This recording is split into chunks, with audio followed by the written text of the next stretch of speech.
दोस्तों, एक पत्नी रात के अंधेरे में YouTube पर कुछ चीज़ें सर्च कर रही होती है। दरअसल वो YouTube पर ये सर्च कर रही थी कि पति को आसान मौत कैसे दिया जाए, जिसमें ना तो चाकू का इस्तेमाल हो और ना ही बंदूक का।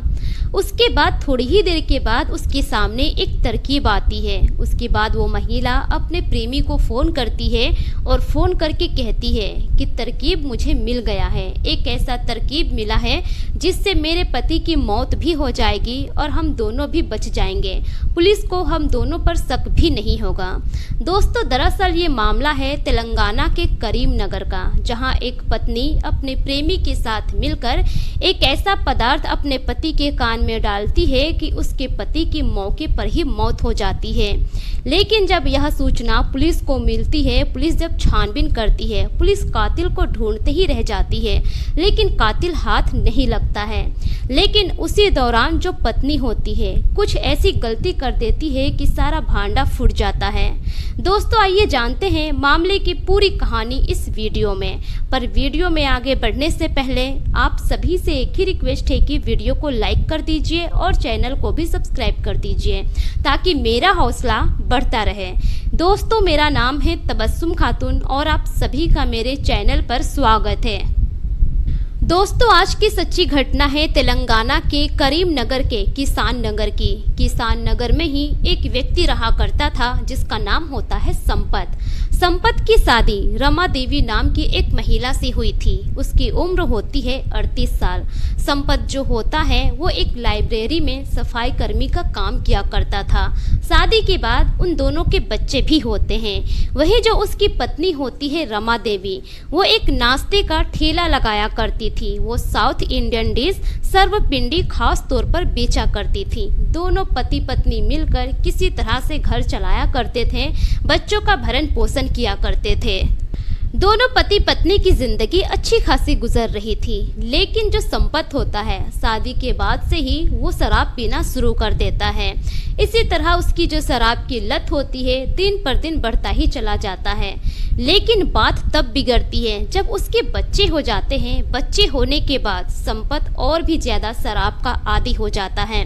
दिन पर दिन वो बहुत ही ज़्यादा शराब पीने लगता है। जब भी वो ड्यूटी से घर आता, एक शराब का बोतल हाथ में लेकर आता और बहुत ज़्यादा शराब पीता। शराब पीने के बाद वो अपनी पत्नी के साथ झगड़ा लड़ाई भी किया करता, जिसके चलते उसकी जो पत्नी होती है वो परेशान हो जाती है। पत्नी को बच्चों के भविष्य की टेंशन होने लगती है। कभी कभी तो पत्नी अपने पति को ताना भी मार दिया करती थी और कहा करती थी कि अगर मैं ठेला नहीं लगाती, ठेले पर नाश्ता नहीं बेचती तो पता नहीं मेरे बच्चों का क्या होता, तुम तो हम लोगों को भूखा ही मार देते। दरअसल जो संपत होता है वो ज़्यादा बड़ा नौकरी नहीं करता था। एक लाइब्रेरी में सफाई कर्मी का वो काम किया करता था और उससे ज़्यादा पैसे भी उसको नहीं मिला करते थे। लेकिन उसके बाद भी वो परिवार को देखने के बजाय सिर्फ शराब में आदी रहता था। बीवी बच्चों पर वो ज़्यादा ध्यान नहीं दिया करता था। कभी कभी तो वो शराब पीकर बाहर ही पड़ा रहता था। घर की उसे ज़रा भी फिक्र नहीं होती थी। इधर जो संपत की बीवी होती है रमा देवी, वो तो ठेले पर दुकान लगाया करती थी, नाश्ता खाना सब बेचा करती थी। अब उसकी दुकान पर बहुत सारे लोग आया करते थे नाश्ता करने के लिए, खाना खाने के लिए। उसमें जो मजदूर होते थे, नौकरी करने वाले होते थे, आने जाने वाले मुसाफिर होते थे या फिर ई रिक्शा चालक, ड्राइवर, सभी तरह के लोग वहाँ पर आते थे नाश्ता करने के लिए, खाना खाने के लिए। और उसका दुकान भी काफ़ी अच्छा खासा चल रहा होता है। अब इसी बीच एक दिन उसकी दुकान में एक दुकानदार आता है नाश्ता करने के लिए, जिसका नाम होता है कर्रे रजैया, जिसकी उम्र लगभग 50 साल की होती है। अब रजैया आता है उसकी दुकान में नाश्ता करने के लिए, नाश्ता करता है, बातचीत भी होती है दोनों की अच्छी खासी। अब पहला दिन बात होता है, उसके बाद से रजैया रोजाना उसकी दुकान में आने लगता है नाश्ता करने और उसी दौरान दोनों हंसी मजाक बातचीत करने लगते हैं। धीरे धीरे करके उन दोनों की अब अच्छी खासी दोस्ती हो जाती है। रमा रजैया के बीच में हंसी मजाक होते होते एकदम गहरी दोस्ती होती है और उन दोनों की दोस्ती कब प्यार में बदल जाती है दोनों को पता ही नहीं चलता है। दोस्ती इस तरह से प्यार में बदलती है कि इधर जो अब रमा होती है वो उससे जीवन भर का वादा कर लेती है, शादी करने तक का प्लानिंग बना लेती है। अब उसके साथ वो कभी कभी चली जाती घूमने फिरने के लिए, या तो कभी कभी रमा अपने घर पर भी रजैया को बुला लेती और उसके साथ बातचीत किया करती, हंसी मजाक ऐसा ही होता रहता। उस दौरान जो रमा का पति होता है संपत, उसे तो इस बारे में कुछ पता ही नहीं था कि उसके पीठ पीछे उसकी पत्नी क्या कर रही है, क्योंकि संपत को अपनी बीवी बच्चों से कुछ मतलब ही नहीं था। वो सिर्फ शराब का आदी हो चुका था। अब धीरे धीरे जो रमा होती है अपने पति से दूरी बना लेती है। जब भी उसका पति शराब पी कर आता, वो कुछ नहीं कहती, चुपचाप अपना काम करती और अपने काम से मतलब रखती, क्योंकि जो रमा होती है अब तो वो किसी और के साथ जिंदगी गुजारने के सपने देखने लगी थी। अपने पति को धीरे धीरे भूलने लगी थी, यहाँ तक कि कभी कभी वो अपने बच्चों को भी नहीं देखती थी। अपने प्रेमी के साथ जिधर तिधर वो घूमने के लिए निकल जाया करती थी। कुछ वक्त गुजरने के बाद अब जो संपत होता है उसे एहसास होता है कि आखिर उसकी पत्नी को हो क्या गया है।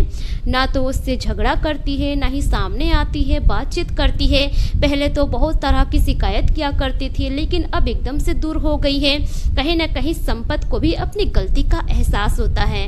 उसके बाद जो संपत होता है अपनी पत्नी से बातचीत करने की कोशिश करता है, अपनी पत्नी से कहता है कि मुझसे गलती हो गई, मैंने तुम्हारे बारे में नहीं सोचा, अपने बच्चों के बारे में नहीं सोचा, बच्चों का भविष्य खराब हो रहा है। अब से मैं कोशिश करूंगा कि शराब ना पीऊं और जो भी पैसे मुझे मिलेंगे वो सब मैं घर पर लाकर ही दूंगा, क्योंकि बच्चों का भविष्य भी ऐसे खराब हो जाएगा। अब जब रमा ये देखती है कि पति की आदतें सुधर रही है, रमा को अब परेशानी होने लगती है, क्योंकि जब उसका पति पहले शराब पीता था तब रमा को फुल आज़ादी थी, किसी चीज़ की कोई टेंशन नहीं थी। जब चाहे वो अपने प्रेमी को घर बुला लेती थी, जब चाहे अपने प्रेमी के साथ वो घूमने निकल जाया करती थी। इसी बात की टेंशन अब रमा को होने लगती है कि अगर उसका पति सुधर गया तो वो अपने प्रेमी रजैया के साथ मिल नहीं पाएगी, तो इसका तो काम तमाम करना ही पड़ेगा। अब इसी चीज़ को लेकर जो रमा होती है वो परेशान हो जाती है। उसे समझ में नहीं आ रहा होता है कि ऐसा कौन सा तरकीब अपनाऊं जिससे आसानी से अपने पति को मैं मौत के घाट उतार दूं और किसी को मुझ पर शक भी ना हो। इसी चलते एक दिन आधी रात को जो रमा होती है यूट्यूब पर कुछ चीज़ें सर्च करती है। दरअसल वो सर्च करती है कि पति को आसान तरीके से मौत के घाट कैसे उतारा जाए, जिसमें ना तो चाकू का इस्तेमाल हो और ना ही बंदूक का। तभी उसके सामने एक तरकीब सामने आती है जिसमें लिखा होता है कि एक ऐसा पदार्थ है जिसको अगर पति के कान में डाल दिया जाए तो पति की आसानी से मौत हो जाएगी। जब वो सारी चीज़ें देखती है उसी वक्त वो अपने प्रेमी रजैया को फ़ोन करती है और फ़ोन करके बताती है कि मेरे पास एक ऐसा तरकीब है जिसका इस्तेमाल करने से मेरे पति की आसानी से मौत हो जाएगी और किसी को हम दोनों पर शक भी नहीं होगा कि उसी की पत्नी ने प्रेमी के साथ मिलकर पति की मौत की है। अब जो रमा का प्रेमी होता है रमा से मिलता है, रमा सारी चीजें समझा देती है, पूरी प्लानिंग हो जाती है। अब रमा उस कीटनाशक को ऑर्डर कर लेती है। उसके बाद प्लानिंग के तहत उधर जो रजैया होता है, रजैया अब उसके पति संपत से दोस्ती बनाने की कोशिश करता है। एक दिन रजैया उसी लाइब्रेरी में जाता है जहां पर संपत काम किया करता था और जानबूझकर वो उससे टकरा जाता है। धीरे धीरे दोनों के बीच में बातचीत शुरू हो जाती है। अब रोजाना रजैया उससे मिलने की कोशिश करता है, क्योंकि रमा पहले ही बता चुकी थी कि उसका जो पति है शराब का आदी है। अगर फ्री में रोज उसे तुम शराब पिलाओगे तो वो तुमसे दोस्ती कर लेगा। अब जो रजैया होता है बिल्कुल वैसा ही करता है। धीरे धीरे करके रजैया की संपत से अच्छी खासी दोस्ती हो जाती है। दोस्ती होने के बाद अब एक दिन की बात है कि जो रजैया होता है वो संपत को फ़ोन करता है।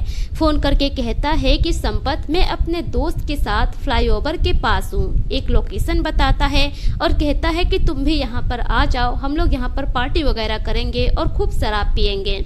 जब संपत इतना सुनता है तो वो भी राजी हो जाता है। वो भी चला जाता है उसी लोकेशन पर, एक फ्लाईओवर के पास। अब तीनों लोग वहाँ पर बैठकर खूब शराब पीते हैं। वहीं पर संपत इतना ज़्यादा शराब पी लेता है कि वो नशे का आदी हो जाता है। एकदम नशे में वो धुत हो जाता है। जब रजैया देखता है कि वो नशे में धुत हो गया है उसके बाद वो रमा को फ़ोन करके वहाँ पर बुलाता है। रमा ठीक वहाँ पर पहुँच जाती है। पहुँचने के बाद वही कीटनाशक उसके पति के कान में डाल देती हैं और कुछ देर वो लोग इंतज़ार करने लगते हैं। अब कुछ देर के बाद ही जो संपत होता है उसकी सांसें चलनी बंद हो जाती है। उन लोगों को समझ में आ जाता है कि काम तमाम हो गया है।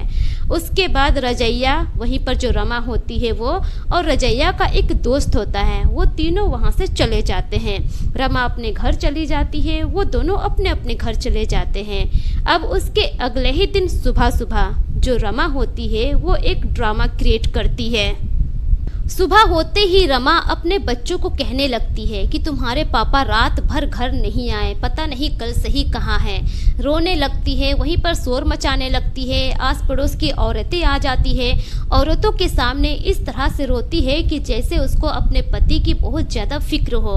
रोना धोना कर वो नज़दीकी थाने चली जाती है। नज़दीकी थाने में जाकर अपने पति की गुमशुदगी की रिपोर्ट दर्ज करवाती है। अब जो पुलिस की टीम होती है वो भी आश्वासन देती है और कहती है कि आप फिक्र मत कीजिए, हम छानबीन कर रहे हैं, बहुत जल्द आपके पति के बारे में हम पता लगाते हैं।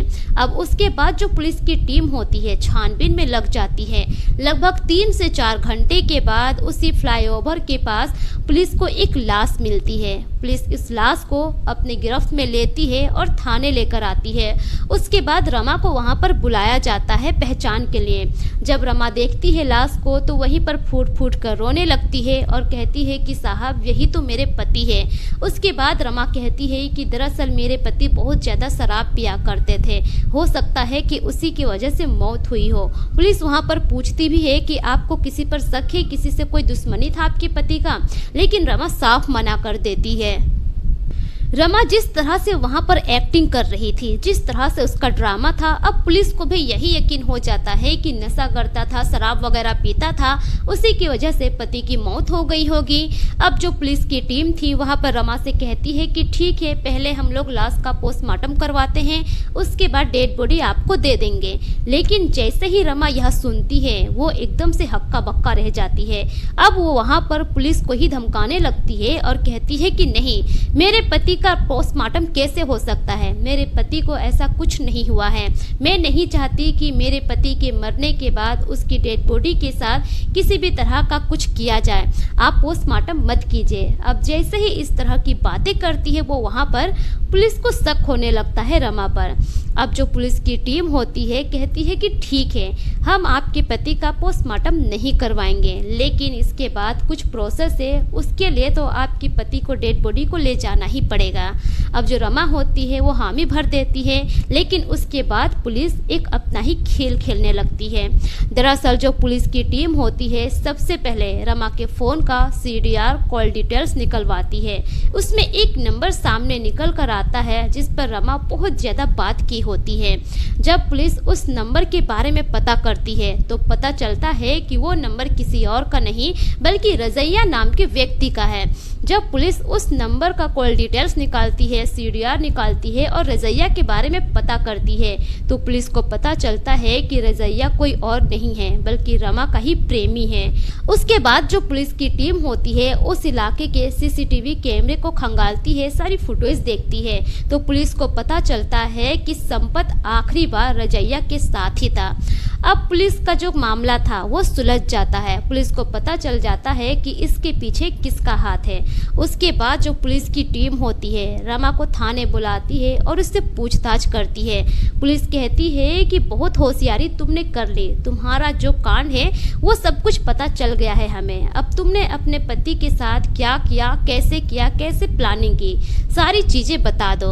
अब जो रमा होती है पुलिस के सामने टूट जाती है और सारी कहानी पुलिस के सामने बयां कर देती है, जिसे सुनने के बाद पुलिस के भी पैरों तले जमीन खिसक जाती है।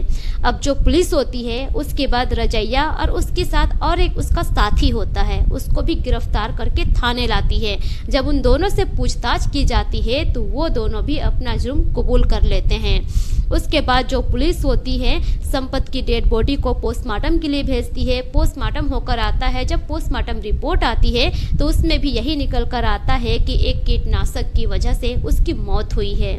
फिलहाल रमा, उसका प्रेमी रजैया और रजैया का एक साथी, वो तीनों जेल के सलाखों के पीछे हैं। दोस्तों, ये रही पूरी घटना आप लोगों के सामने। इस घटना पर आपकी क्या राय है? अपनी राय कमेंट सेक्शन में जरूर दीजिए। दोस्तों, इस घटना को सुनाने का मकसद किसी के भी भावनाओं को ठेस पहुंचाना नहीं है, बल्कि मेरा मकसद आप सभी को सतर्क करना है, जागरूक करना है, ताकि आप अपना और अपने परिवार का ख्याल रख सकें। मिलेंगे फिर एक नई वीडियो के साथ, तब तक के लिए शुक्रिया। जय हिंद।